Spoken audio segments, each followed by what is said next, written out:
സന്ദേശങ്ങൾ മാനവരോടായി കേഴുന്നു. പാപവഴികളുപേക്ഷിപ്പിൻ, പാപിക്കായി പ്രാർത്ഥിപ്പിൻ. 1997 ഓഗസ്റ്റ് 31 അമ്മ പറഞ്ഞു, മക്കളെ മുട്ടുകുത്തി കരുണയ്ക്കായിട്ട് പ്രത്യേകം പ്രാർത്ഥിക്കേണ്ടിയിരിക്കുന്നു. മക്കളെ, നിങ്ങളാൽ കഴിയും വിധം പരിഹാരവും പ്രായശ്ചിത്തവും ചെയ്ത് കരുണയ്ക്കായിട്ട് യാചിക്കണം. എളിമയിലൂടെയും വിധേയത്വത്തിലൂടെയും മാത്രമേ കർത്താവിൻ്റെ പ്രഭാവം പ്രവർത്തിക്കൂ എന്ന് അമ്മ വീണ്ടും വീണ്ടും ഓർമ്മിപ്പിക്കുക. മക്കളെ, പ്രാർത്ഥിക്കുക, മുട്ടുകുത്തി പ്രാർത്ഥിക്കുക, കരുണയ്ക്കായി പ്രാർത്ഥിക്കുക, പ്രായശ്ചിത്ത മനോഭാവത്തോടുകൂടെ പരിഹാരം ചെയ്ത് പ്രാർത്ഥിക്കുക. എളിമയോടെ വിധേയത്വത്തോടെ കർത്താവിൻ്റെ പ്രഭാവം, മഹത്വത്തിൻ്റെ സാന്നിധ്യം ലോകത്തിലേക്ക് കടന്നു വരുവാനായിട്ട് പ്രാർത്ഥിക്കുക എന്ന് നമ്മെ ഓർമ്മിപ്പിക്കുന്നുണ്ട്. തുടർന്ന് അമ്മ പറയുന്നത് അമ്മയുടെ ജനന തിരുനാളിന് 8 ദിവസത്തെ ഒരുക്കത്തെക്കുറിച്ചാണ്.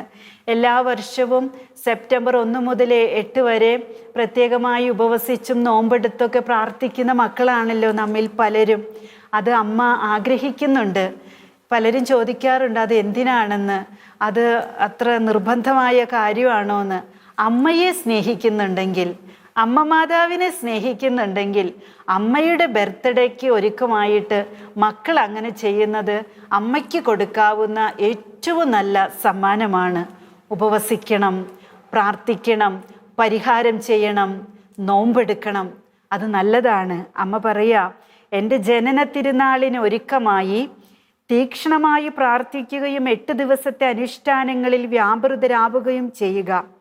സ്നേഹത്തിൻ്റെ മഹാത്ഭുതം ഭൂമിയിലെ മക്കൾക്ക് അനുഭവിക്കാൻ എൻ്റെ വിമല ഹൃദയത്തിൻ്റെ വിജയം ഇനിയും എത്രയോ ആയിരങ്ങളിൽ പൂർത്തീകരിക്കപ്പെടണം.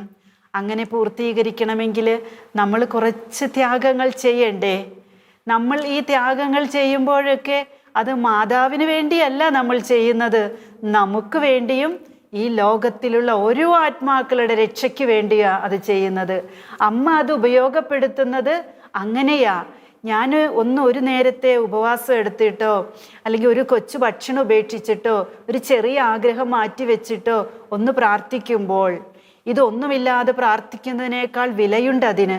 ആ പ്രാർത്ഥനയെടുത്ത് എനിക്ക് വേണ്ടിയും ലോകം മുഴുവനിലുള്ള അനേക മക്കളുടെ രക്ഷയ്ക്ക് വേണ്ടിയും അമ്മ എടുത്ത് ഉപയോഗിക്കുക. ഇതാണ് മനുഷ്യർ ജീവിച്ചിരിക്കുമ്പോൾ സ്വർഗത്തിന് കൊടുക്കാനുള്ളത്. നമ്മൾ വലിയ കാര്യങ്ങളൊന്നും അല്ലല്ലോ ചെയ്യുന്നത്. ഒരു കുഞ്ഞു കാര്യം പ്രശംസിക്കപ്പെടാതിരിക്കാൻ ആഗ്രഹിക്കുക, വിനയത്തോടായിരിക്കാൻ ആഗ്രഹിക്കുക, ഇതൊക്കെ വലിയ കാര്യങ്ങളാണ്. ഇതൊക്കെ ഉപവാസത്തിൻ്റെ ഓരോ വേർഷൻസാണ്, ഓരോ തലങ്ങളാണ്. നമ്മൾക്ക് അങ്ങനെയൊക്കെ പരിശീലിക്കാം. അമ്മ പറയാം, ഞാൻ ആരാധനയുടെയും പരിഹാര പ്രവർത്തനങ്ങളുടെയും അമ്മയാകുന്നു. എൻ്റെ അമ്മേ, എന്തൊരു നല്ല അമ്മയാ അമ്മ മാതാവ്. ആരാധനയുടെ അമ്മ. അമ്മയുടെ ഉദരത്തിൽ വചനമായ ഈശോയെ രൂപപ്പെടുത്തിയ നിമിഷം മുതൽ അമ്മ ദൈവത്തെ ആരാധിച്ചു, യേശുവിനെ ആരാധിച്ചു. അതിനു മുൻപേ ത്രിയേക ദൈവത്തെ ആരാധിച്ച് ദേവാലയത്തിൽ വളർന്നവളാ അമ്മ. ആ കൊച്ചു ബാലിക, 17 വയസ്സ് പോലും തികഞ്ഞിട്ടില്ലാത്ത ആ കൊച്ചു പെണ്ണിൻ്റെ ഉദരത്തിൽ, പെണ്ണെന്ന് വിളിക്കുന്നത് ബഹുമാനില്ലാത്ത അല്ലാട്ടോ, ലോകത്തിലായിരിക്കുമ്പോഴുള്ള ഒരു ലാംഗ്വേജ് ഉപയോഗിച്ചതാ. ഒരു കൊച്ചു പെൺകുട്ടിയുടെ ജീവിതത്തിൽ ലോകത്തിൻ്റെ സൃഷ്ടാവ് കടന്നു വരിക എന്ന് പറഞ്ഞാൽ അത് പെട്ടെന്ന് സംഭവിച്ച കാര്യമല്ല കേട്ടോ. അമ്മ പറഞ്ഞു തന്നിട്ടുള്ളതാ, കുഞ്ഞേ, ഞാൻ ജനിച്ച നിമിഷം മുതൽ ആരാധനയായി മാറിക്കൊണ്ടിരുന്നു. എൻ്റെ മാതാപിതാക്കൾ എന്നെ അങ്ങനെ വളർത്തി.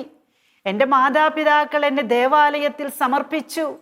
അവിടെ ആയിരുന്നപ്പോൾ ലഭിച്ചിട്ടുള്ള ശിക്ഷണങ്ങളും മാതൃകകളും ധ്യാന നിമിഷങ്ങളിലൂടെ ലഭിച്ചിട്ടുള്ള ഉൾക്കാഴ്ചകളും ദൈവത്തെ ആരാധിക്കുക എന്നതൊഴികെ മറ്റൊന്നും എൻ്റെ ജീവിതത്തിൽ വലുതായിട്ടില്ല എന്ന് ഞാൻ തീരുമാനിച്ചിരുന്നു എന്നാ അമ്മ പറഞ്ഞു തന്നിട്ടുള്ളത്. അതുകൊണ്ട് അമ്മ പറയുന്നേ, ഞാൻ ആരാധനയുടെയും പരിഹാര പ്രവർത്തനങ്ങളുടെയും അമ്മയാകുന്നു. ഞാൻ ആരാധനയും പരിഹാര പ്രവർത്തനവും ചെയ്യുന്നൊരു സ്ത്രീയാണെന്നല്ല അമ്മ പറഞ്ഞത്, അമ്മയാകുന്നു. അമ്മയ്ക്ക് വലിയ ഉത്തരവാദിത്വമുണ്ട്. ഒരു കുഞ്ഞിന് ജന്മം കൊടുക്കുന്ന ഒരുവളെ അമ്മയെന്ന് നമ്മൾ വിളിക്കും. ഒരു കുഞ്ഞിന് ജന്മം കൊടുക്കാൻ ഒരു സ്ത്രീ അനുഭവിക്കുന്ന പലതര ശാരീരികവും മാനസികവുമായ ഒരുപാട് കാര്യങ്ങളുണ്ട്, ഒരുക്കം നടത്തേണ്ടതുണ്ട്. അങ്ങനെയാകുമ്പോഴാണ് ഒരു കുഞ്ഞിന് ജന്മം കൊടുത്താൽ ഒരുവൾ അമ്മയാകുന്നത്. ഈ കാലഘട്ടത്തിൽ കുഞ്ഞുങ്ങൾക്ക് ജന്മം കൊടുത്തുകൊണ്ടത് മാത്രം ആരും അമ്മയാകുന്നില്ല. സ്വന്തം കുഞ്ഞിനെ വെട്ടിക്കൊല്ലുന്ന അമ്മമാർ എൻ്റെയും നിങ്ങളുടെയൊക്കെ ഇടയിലൂടെ ജീവിക്കുന്നുണ്ട്. കാരണം എന്താ? ആരാധനയാകാത്ത അമ്മമാർ ലോകത്ത് വർദ്ധിച്ചിരിക്കുന്നു. ആരാധനയായി മാറാൻ ആഗ്രഹിച്ചുകൊണ്ട് മറ്റുള്ളവരുടെ മുൻപിൽ ഞാൻ ഒരു ആരാധന പാത്രമാണ് എന്ന് പറയാൻ ആഗ്രഹിച്ചുകൊണ്ട് അങ്ങനെയുള്ള ലോക ആരാധനയ്ക്കായി ഈ ജീവിതം മാറ്റപ്പെടുത്തുമ്പോൾ ദൈവാരാധനയാകുന്ന അമ്മമാര് ലോകത്ത് നശിച്ചുകൊണ്ടിരിക്കുക. അതുകൊണ്ട് കയ്യിൽ കഠാരയും കത്തിയുമായിട്ട് ജന്മം കൊടുത്ത കുഞ്ഞിന് നേരെ ചീറിപ്പാഞ്ഞെടുത്ത് കാമുകന്റെ കൂടെ ജീവിക്കാനായിട്ട് സ്വന്തം രക്തത്തിൽ പിറന്ന കുഞ്ഞിനെ വെട്ടിക്കൊന്നിട്ട് ഒളിച്ചോടുന്ന അമ്മമാരുടെ കാലഘട്ടത്തിലാണ് നമ്മളിന്ന് ജീവിക്കുന്നേ. പാപം പാപം പാപം 10 മടങ്ങ് വർദ്ധിച്ചിരിക്കുന്നു. ഭൂമി വിറകൊള്ളുന്നു, ഉഗ്രകോപത്താൽ ഭൂമി വിറകൊള്ളുന്നു എന്ന അമ്മയുടെ തുടർ സന്ദേശങ്ങളിലൊക്കെയുണ്ട്.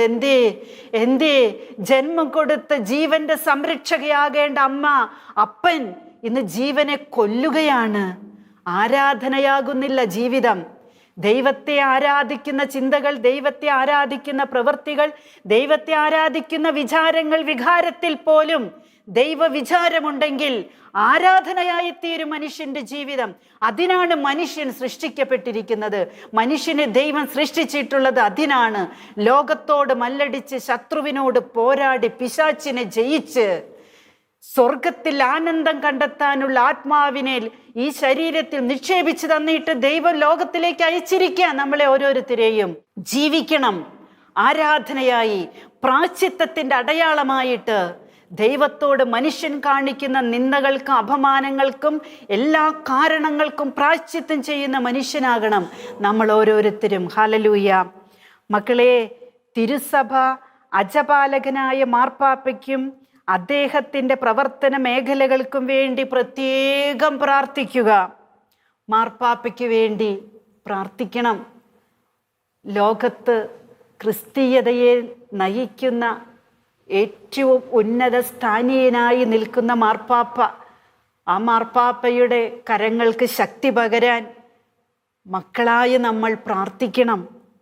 തിരുസഭ വളരെയേറെ താളം തെറ്റിയിരിക്കുന്നു. പരിശുദ്ധ അമ്മ 1997 ഓഗസ്റ്റ് 31 പറയാ, ഞാനത് വിശകലനം ചെയ്യാൻ ആളല്ല. താളം തെറ്റിയ അനുഭവങ്ങളിലൂടെ സഭ നീങ്ങിക്കൊണ്ടിരിക്കുമ്പോൾ മൂക്കത്ത് വിരൽ വെച്ച് ഞാനും നിങ്ങളും മറ്റൊരു വ്യക്തിയുടെ മുൻപിൽ സഭയെക്കുറിച്ച് കുറ്റം പറയരുത്. സഭ നമ്മുടെ അമ്മയാണ്. ആ പിള്ളത്തൊട്ടിലിലേക്കാണ് നമ്മൾ പിറന്നു വീണത്.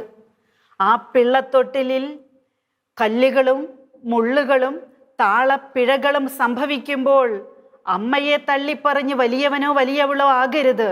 സഭയ്ക്ക് വേണ്ടി പ്രാർത്ഥിക്കണം. അമ്മ മാതാവിൻ്റെ നൊമ്പരമാണത്. സഭയ്ക്ക് വേണ്ടി പ്രാർത്ഥിക്കണം. സഹനത്തിൻ്റെ മണിക്കൂറിൽ യേശുവിനോടൊപ്പം ആയിരിക്കാൻ എന്നോടൊപ്പം തിരുസഭാ തനയർ ഒരുങ്ങുന്നതിനായിട്ട് പ്രാർത്ഥിക്കുക. 1997 സെപ്റ്റംബർ 8 അമ്മ പറഞ്ഞു, മക്കളെ, വചനം മാംസമാകുന്നതിനായി അനാദിയിലെ നിശ്ചയിച്ചുറപ്പിച്ചതനുസരിച്ച് ഒരു നിസ്സാര മനുഷ്യ വ്യക്തിയായി ഞാൻ ജനിച്ചതിൻ്റെ ഓർമ്മ ദിനമാണിന്ന്. എൻ്റെ ജനന സമയം. പരിശുദ്ധാത്മാവ് എൻ്റെ ആത്മാവുമായി സ്നേഹത്തോടുകൂടെ ബന്ധപ്പെടുകയും സകല പാപങ്ങളിൽ നിന്നും മോചനം നൽകുകയും ചെയ്തു. ഇത് പറയുമ്പോൾ ആരും ചിന്തിക്കരുതേ മാതാവ് ഉത്ഭവപാപത്തിൽ ജനിച്ചവളാണോ എന്ന്. അല്ല. പരിശുദ്ധ അമ്മയുടെ ജനന സമയം, അതായത് ശിശു ഉദരത്തിൽ ഉരുവാകുന്ന സമയം തന്നെ പരിശുദ്ധ അമ്മയിൽ പരിശുദ്ധാത്മാവ് നിറഞ്ഞ് അമ്മയുടെ ജനനം ഉത്ഭവപാപമില്ലാതെയാക്കിയെന്നാണ് അമ്മ ഉദ്ദേശിക്കുന്നത്. അതൊരു രക്ഷാകര പ്രവർത്തനത്തിൻ്റെ തുടക്കം മാത്രം. അതുകൊണ്ടാണ് ഞാൻ പറഞ്ഞത്, ഒരൊറ്റ ദിവസം ഒരു സന്ധ്യയ്ക്ക് ഗബ്രിയേൽ മാലാഖ വന്ന് പറയുന്നതിലൂടെയല്ല രക്ഷാകര സംഭവങ്ങളുടെ തുടക്കം നടക്കുന്നത്. അമ്മയുടെ ജനനം അതൊരു രക്ഷാകര പ്രവർത്തനത്തിൻ്റെ തുടക്കം മാത്രം. നൂറ്റാണ്ടുകളായി പ്രവചിക്കുകയും ജനം കാത്തിരിക്കുകയും ചെയ്ത വീണ്ടെടുപ്പ് ചരിത്രത്തിലെ യഥാർത്ഥ സംഭവമായി മാറ്റുവാൻ ഒരുക്കുകയായിരുന്നു എന്നെ എന്നാണ് അമ്മ പറയുക. ലോകരക്ഷകനും നായകനുമായ യേശുവിന് ജന്മമേകുവാനാണ് ഞാൻ ജനിച്ചത്. അമ്മ ജനിച്ചത് എന്തിനാ? യേശുവിന് ജന്മമേകാനാണെന്ന് അമ്മ ഇപ്പോഴും പറയുന്നേ. ഞാനും നിങ്ങളും ജനിച്ചത് എന്തിനാ? യേശുവിന് മേകാനല്ലേ? യേശുവിൻ്റെ ജന്മങ്ങളല്ലേ നമ്മള്? യേശുവിൻ്റെ ജീവനല്ലേ നമ്മളിൽ തുടിക്കുന്നേ? ആ യേശുവാകുന്ന വചനത്തിന് ജീവൻ കൊടുക്കുമ്പോഴല്ലേ നമ്മൾ യേശുവിന് ജന്മം കൊടുക്കുന്നത്? പരിശുദ്ധ കന്യകാമറിയം യേശുവിൻ്റെ മനുഷ്യാവതാരത്തിന് ഒരു ഉപാധിയായി ദൈവത്താൽ തിരഞ്ഞെടുക്കപ്പെട്ടതുപോലെ തന്നെ സ്പിരിച്വൽ അബോർഷൻ നടത്താതെ ദൈവത്തിൻ്റെ വചനത്തെ ഹൃദയത്തിൽ സ്വീകരിച്ച് ആ വചനത്തിന് മാംസവും രക്തവും ചൂടോടെ നൽകി ക്രൂശിക്കപ്പെടുകയാണെങ്കിൽ അങ്ങനെ, സഹിക്കുകയാണെങ്കിൽ അങ്ങനെ, സന്തോഷമാണെങ്കിൽ അങ്ങനെ, ഏത് വിധത്തിലാണെങ്കിലും വിശുദ്ധിയുടെ മാർഗത്തിലൂടെ ദൈവത്തിന് ജന്മം കൊടുക്കാൻ വിളിക്കപ്പെട്ടവനാണ് ക്രിസ്ത്യാനി എന്ന ഈ സന്ദേശം നമ്മെ ഓർമ്മിപ്പിക്കുന്നത്. അമ്മ പറയാ, ലോകരക്ഷകനും നായകനുമായ യേശുവിന് ജന്മമേകുവാനാണ് ഞാൻ ജനിച്ചത്. അതിനാണ് മക്കളെ നിങ്ങളും ജനിച്ചത് എന്ന് അമ്മ ഓർമ്മിപ്പിക്കുന്നു.